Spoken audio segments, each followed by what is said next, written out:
Welcome to the History Nerds United podcast. I'm your head nerd, Brendan. Thank you so much for being here. Don't skip the intro this week. Don't do it. Hold on. Let me explain. We have an author, Anna Akbari, and her book, There Is No Ethan.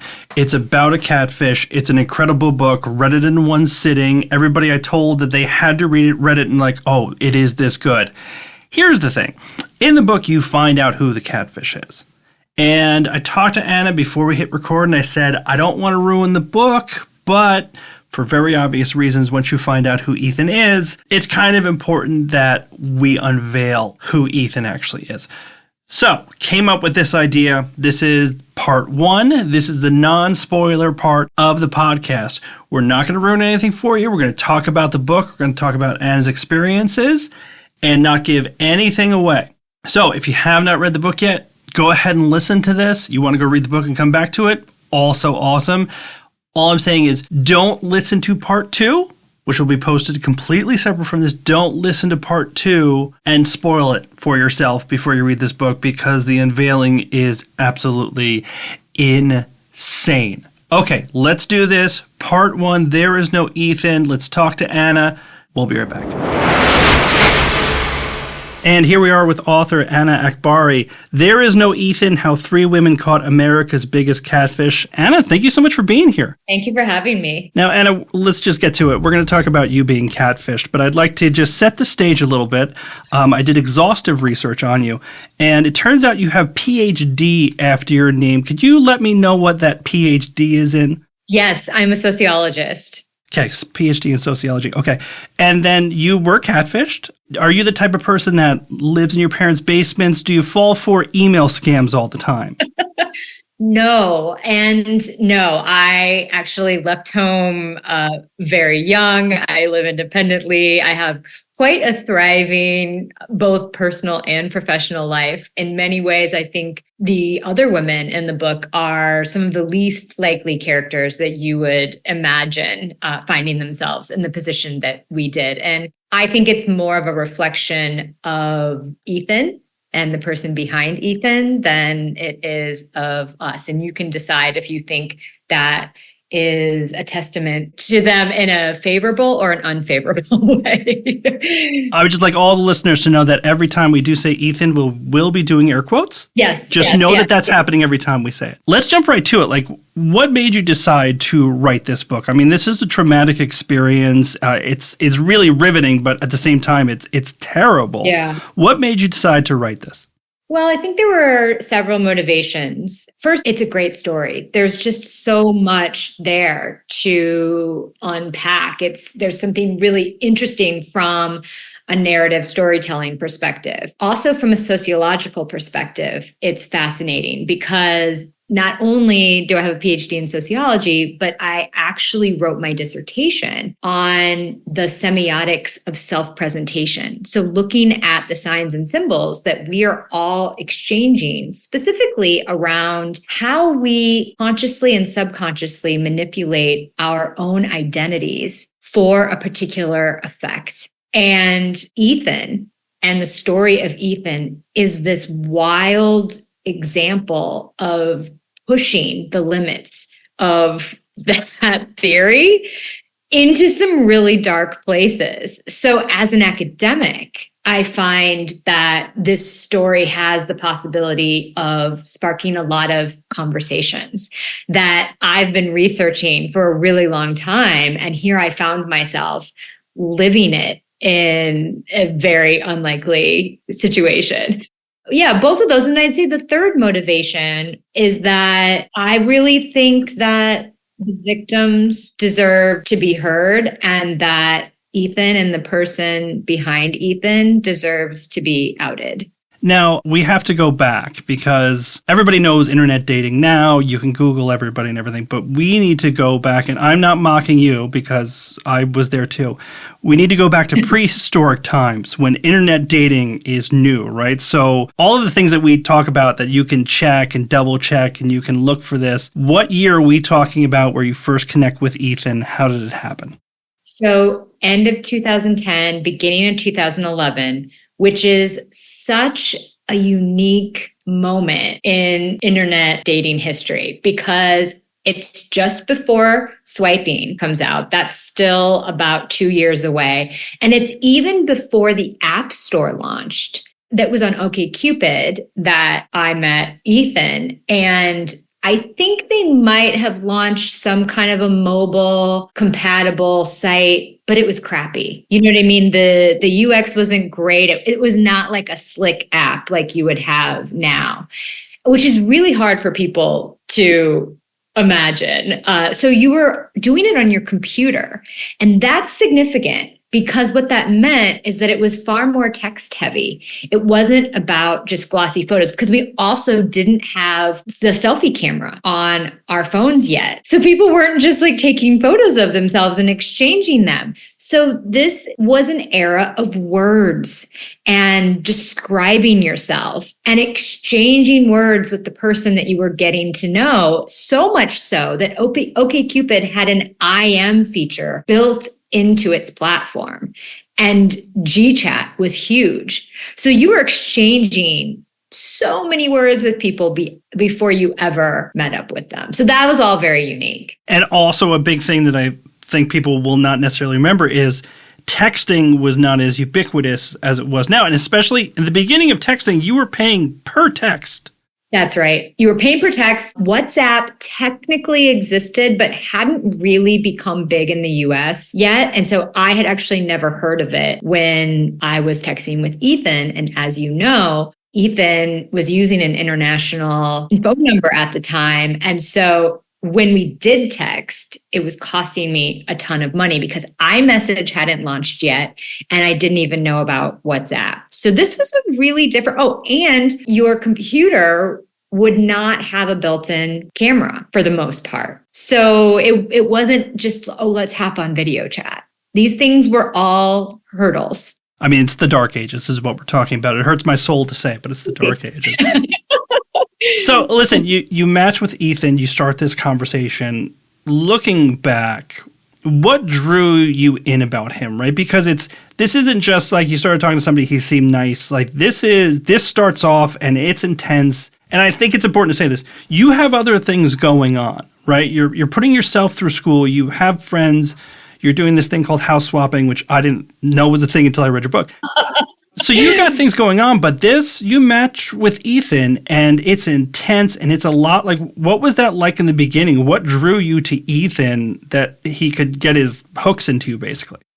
Well, Ethan, as I describe in the book, was approachably attractive. So it wasn't some guy that, I was drooling over physically, but he was definitely thought there was promise in terms of some kind of a chemistry. And he was clearly really bright. And that wasn't just about his degrees, which he did have quite a few of, but it was about the way he spoke, the nuance of language, the quickness of his wit, the way that we were able to riff on an idea as strangers and make each other laugh and build on an idea. I mean, that is very infectious. And if your listeners ever used to be into IM, I think it's kind of a unique thing. Like I was just saying, it's a little different than texting because if you're a fast typer, you can go pretty quickly and you're exchanging a lot more words than you would just in a text message. So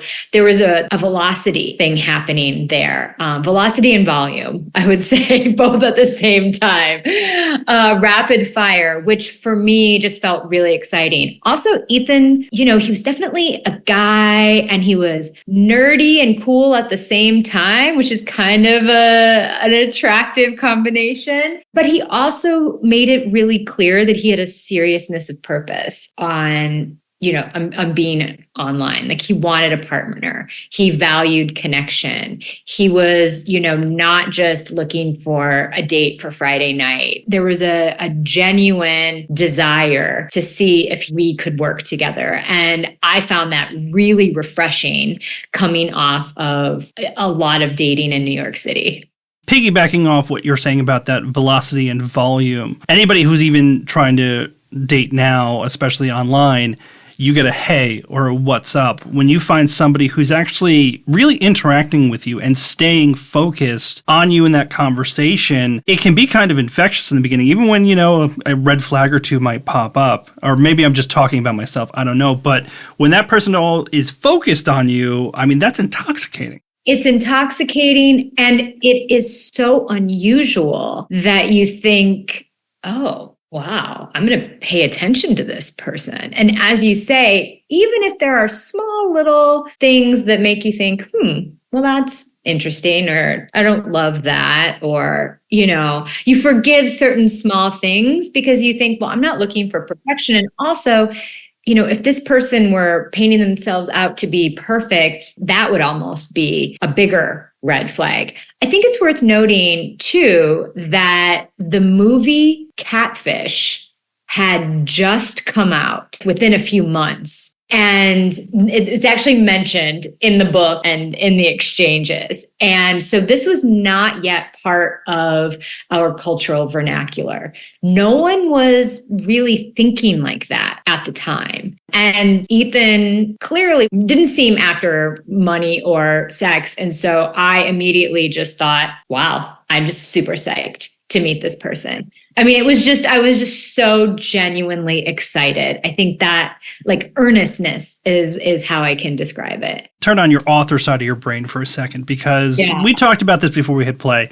There was a lot of ways for this book to be impossible to read, but you seem to really hit that perfect sweet spot of Ethan is a bad person, but at the same time you kind of come off and you're very vulnerable, where you're like, hey, he did something wrong and I shouldn't be to blame for that, but I missed a lot of stuff here. And you even say, you can understand how somebody would look into this and say, girl, come on, isn't this enough? You need to get off this ride and everything. But I think you also do an excellent job of everything that we're talking about. You're not just recreating these conversations, you're explaining how these conversations kept pulling you in, that these bigger things that come up later are not going to break that spell that you're under, right? No, what I would describe it as, and this is also the feedback that I've gotten from some of the early readers, is that even if you have been in relationships where you didn't, or if you never met anyone online, but you've ever been in any kind of a toxic relationship, and that can happen to anyone, even if you're healthy and confident, because certain people know how to find your weakness and your vulnerability and exploit that. That is the game for them. And so what they do is they hook you in, then they break you down, only to then say, oh, this brought us closer, and kind of bring you back up again. And if you get a little bit of whiplash and feel kind of hungover from it, and yet you think, wow, when it's good, it's really good. I mean, I think that's often what people in toxic relationships think, or it becomes almost impossible to remove yourself from this situation. And then you add this extra layer of, what's wrong with me? Am I jaded and cynical?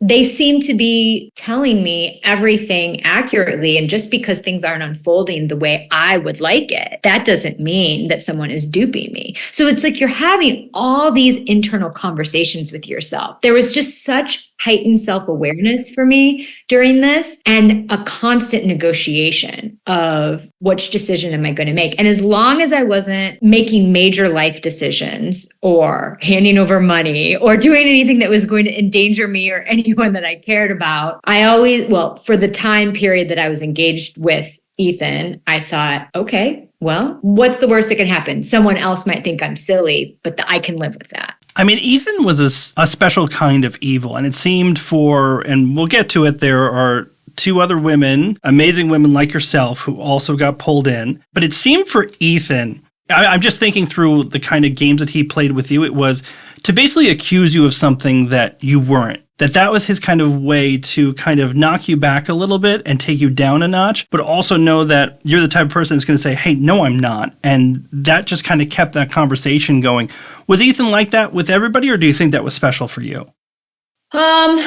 Well, I do think he was particularly nasty to me in some ways. We can psychoanalyze why this person who was animating Ethan would choose to do that. But certainly all of us felt and experienced this really abusive, negative, biting, destructive behavior. Every single one of us did. And it manifested slightly different for all of us. Like there's the instance with Gina where she had been involved with someone and Ethan didn't approve of it. And so he wouldn't let that go. Like that was somehow a reflection of her character, or British Anna, if she wasn't dedicating enough time, then suddenly Ethan was going to take it out on her in a particular way. And there's always making people jealous. And, so he always knew what the right button was for each of us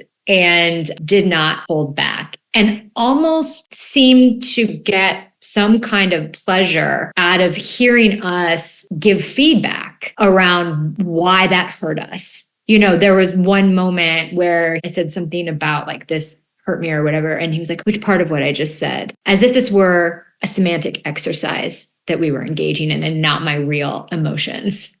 And I think it's important to set this up. We're talking about these specific things that when you pull them out by themselves, you're like, oh yeah, you tell him where to go. But we're talking about how many hours a day would you be sitting in front of the computer talking to Ethan, especially in the beginning, like the first 7 days, how many hours a day were you sitting talking to him? The first few days, this is going to sound crazy. I'm going to say it was more measured and it was only a couple of hours for the first couple of days. But everyone has to remember that it was the holidays and it was a snowstorm. I had some time. I was really busy, but at that particular moment, I had time on my hands and I was about to go on vacation under very weird circumstances and also had some time on my hands there. So this was like a really strange kind of time out of time moment for me in a life where I was usually just running from everywhere. So he was able to kind of hook me into that level of intensity of communicating at just the right spot. And then it became really hard to maintain that once life picked back up again. But at first, yes, it was a couple hours. But then, especially once I was on vacation and trying to avoid the person I was on vacation with, we're IMing all night at that point. And I think it's important just to jump back real quick. Don't go on vacation with your ex. We learned that too, right? Now, this is another place where your listeners might say, all right, I mean, I could have told her that. But as you read, and I think this is kind of an important overarching note for this book that in so many ways reflects life in general. The important stuff and the difference makers are in the details. It's in the nuances, right?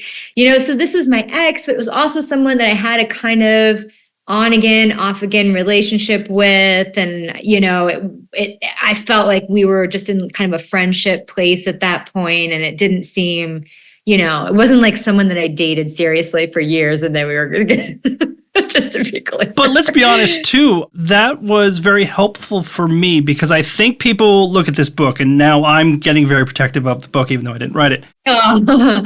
People will look at this and say, oh yeah, she probably couldn't get a date. That's why this happened. And you had your own life. You had friends, you had ex-boyfriends, you had all of these things. You weren't somebody sitting around, well, maybe the snowstorm helped a little bit, but you weren't sitting around saying there, I'm waiting for Prince Charming and I'm going to drop everything as soon as I see him. You're going around living your life, and Ethan had to be a very certain type of person to get your attention and then also torture you, basically. Yes. And again, that is a testament to the, whatever we want to say about the person animating Ethan, they are smart, they are savvy, they are exceptional in many ways. I will give them that. Now, for you, when did the spell get broken? Was there a specific time where all of a sudden you said, I don't believe what I'm seeing, or did things have to build up over an extensive period of time? Well, there were definitely small little things that made me go, like the fact that he had said he went to two schools that I had some good friends who went to these two schools in sort of overlapping years, and they didn't know him. They're big schools. So I thought, okay, that's not a deal breaker. But then when things started to be a little more suspicious, when the dates kept getting canceled, always though with an amazing excuse that made me seem like I was the anxious, insecure, pushy one, which is, I think, also really important to note that I was kind of negotiating against myself a lot of the time. And I was like, no, you don't get to be suspicious. Like, who are you to beg for this person's attention right now? They have a life just like you have a life. If they have things coming up, just be understanding of that. I mean, think about the dating advice that people would give out. This is exactly the dating advice. Like, don't be the crazy girl that's like, why aren't you meeting up with me? Well, especially when somebody pulls the Cancer card, how do you not look like a jerk?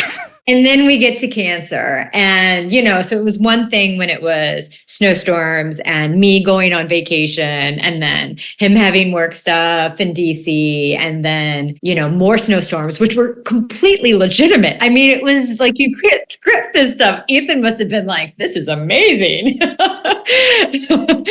And then I was like, okay, nothing else can possibly get in the way. And then, of course, Cancer happens. And really, what do you do? What's your hypothetical on that? If someone that you're getting to know and you're really excited about, and you've already built this pretty intense emotional and intellectual foundation with, they share this big thing with you. I don't know. I'm just not the kind of person that's going to say, too bad. All right, well, good luck with that, You made a new romantic partner with Ethan. Let's talk about two besties that you were going to make. Yes. Gina and British Anna. How do you find these two other women that are somehow intertwined with Ethan as well? Well, I don't know. In so many ways, the universe was not on Ethan's side because it really, as you see in the book, there's like a series of crazy serendipitous, unlikely events that happen that ultimately lead to us finding each other and lead to us solving the mystery of who it is. And then later lead to me finding out that, oh, hey, Ethan is still up to the old antics. So this keeps happening. But basically, this friend that I had reached out to, Gina, happened to reach out to him as well, which when you think about all the people that have gone to these two really big schools, that's kind of insane. And we both happened to send the same photo. We had many photos and we sent the same photo. And I just couldn't believe it. I really just could not believe it. And I couldn't wait to speak to her. And then because Ethan really liked to mix fact and fiction. So we didn't know which things he was telling us were accurate and which were lies, but we both knew about this other Anna, this British Anna, and, tried to make us jealous of her. And we're like, is she real? If she is real, is she in on it? Should we try and find her? And again, this was not an easy thing because she didn't really have much in the way of social media. So we had like just a few little clues. We found her, and that was the beginning of the end of Ethan Schumann. And I mean, I hate to compare trauma here. Like, that's not helpful, but I mean, I feel terrible for you and Gina, but British Anna is the one that Ethan really went. I mean, her life in some ways was seriously upended, and there's just an amount of damage that he did to her. It's just beyond comprehension that somebody could, in a lot of ways, humiliate somebody and not care or understand consequences. No, again, that's a special sort of evil that does that. And she suffered on so many levels. This was happening for years, and she would try to extricate herself from the situation, and he simply would not have it.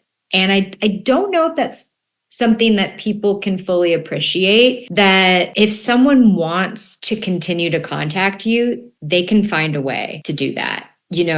Just blocking someone doesn't always work. And also, once you're in deep, there is a kind of insatiable curiosity to just say, I have to know who this person is. What is this all about? And kind of like what I was saying, the whole time she couldn't figure out what the game was. He wasn't asking her for money. He wasn't using her for sex. He was being a really toxic, destructive boyfriend, but also bonding with her and seemed to really care about her and was envisioning a life with her. And so she, as most of us did, thought he was just kind of this flawed, troubled guy that was working some things out, but really had the best intentions. Working some things out, all right, I'll tell you what.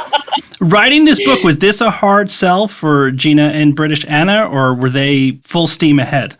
They were definitely very happy to share their stories with me. And, we had kept in touch all these years. And this was a project that I had wanted to do for a long time. I really needed to find the right moment. And this just ended up being the right moment. But we had kept in touch this whole time. So when I said, hey, this book is happening, can I interview you? They were like, absolutely. And just like me, they kept all the receipts. So I think that's part of the magic of this, is that all of this dialogue, all of, the exchanges, the level of detail that I'm able to offer, that is because it's all true. It's all real. This is not just, stuff from our distant imagination. And I think it's all the more damning because of that. It's got to be super traumatic to go through old messages. For you as the author, you had to go through all of it.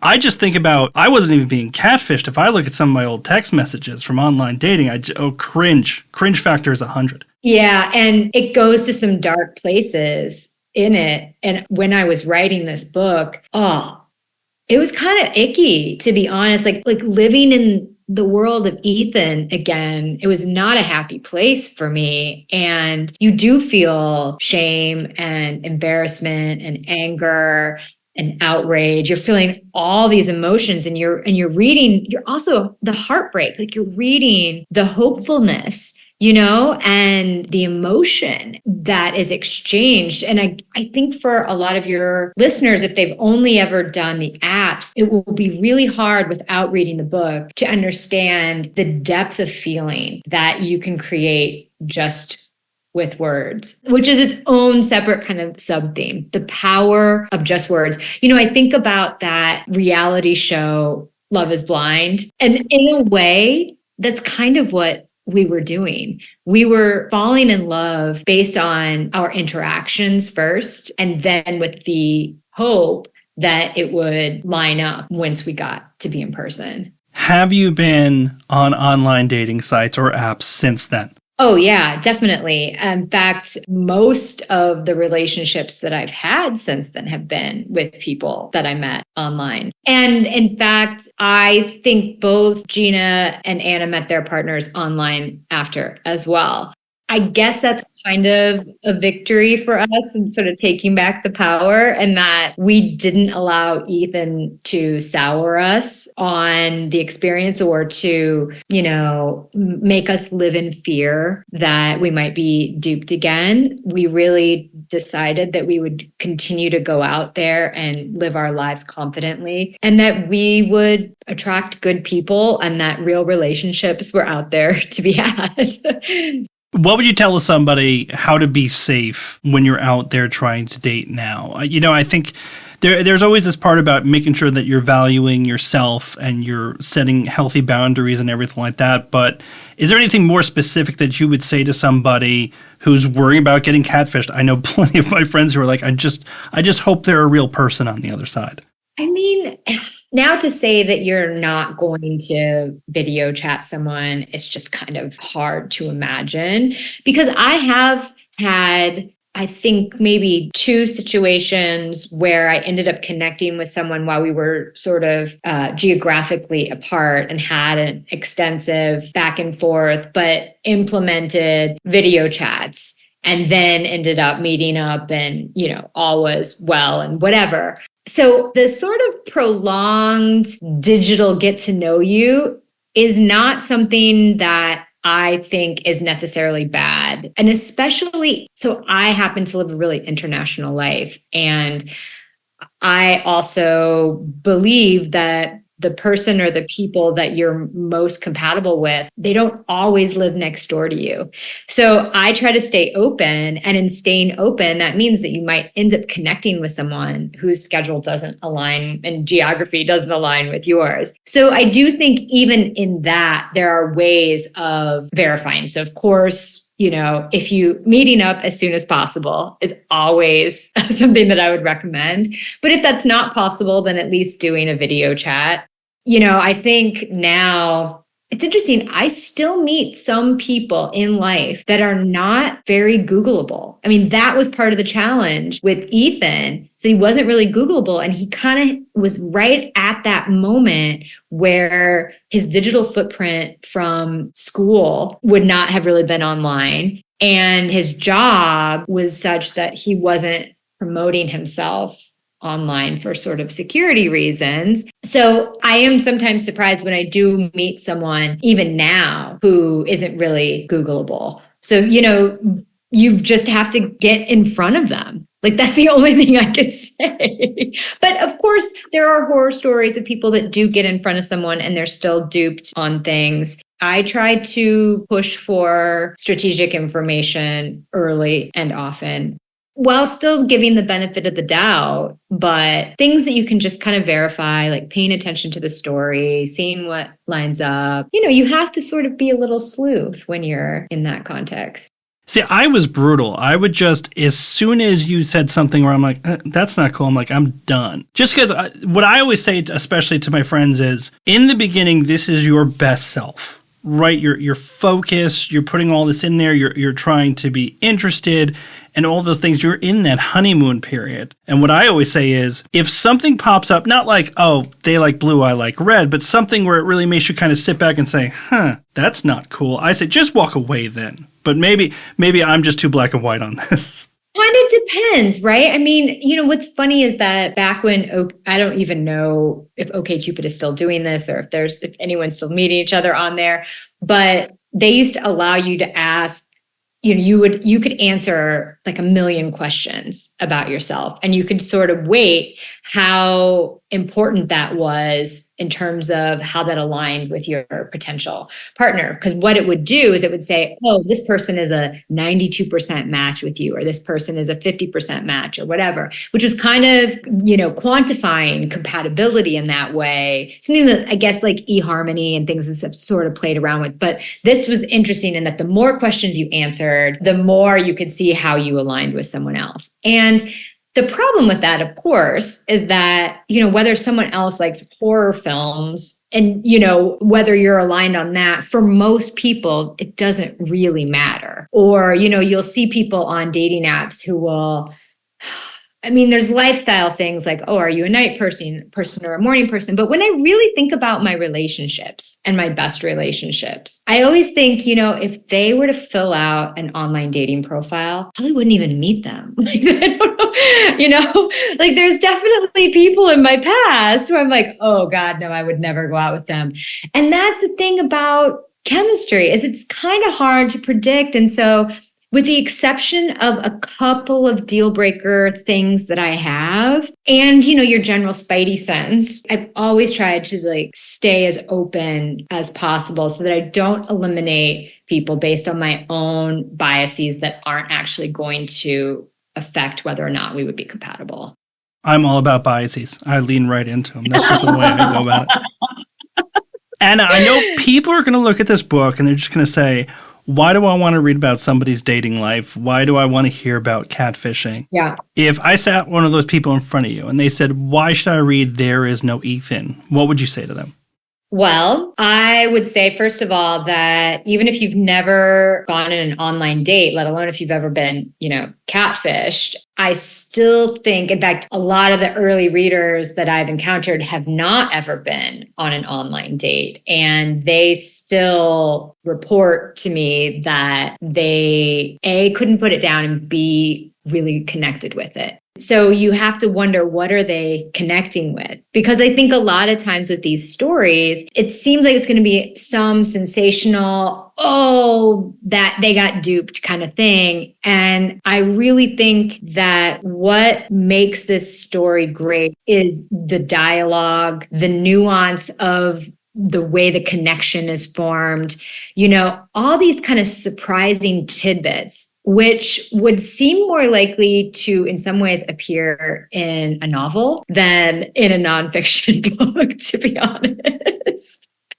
So I guess I would say for the hopeful readability of it, right? The storytelling, but also the bigger questions that it brings up around how we form trust, how we form connections, how we present ourselves in a digital space with technology. I really think that so many aspects of this story speak to common threads of challenges and opportunities that all of us have when we're given these technological tools. And, what are the ethics of how we show up in different ways? We're always sort of editing ourselves. We're always omitting some piece of our story in a digital space, right? Because we want to optimize. We're always trying to optimize. And so what is the point at which that becomes nefarious? When is it unethical? What is that line? And then it also gets into, you think about it from like a true crime perspective. What is the crime here? Can this stuff be prosecuted? So I think just from a philosophical, from a cultural perspective, from a human perspective, there's a lot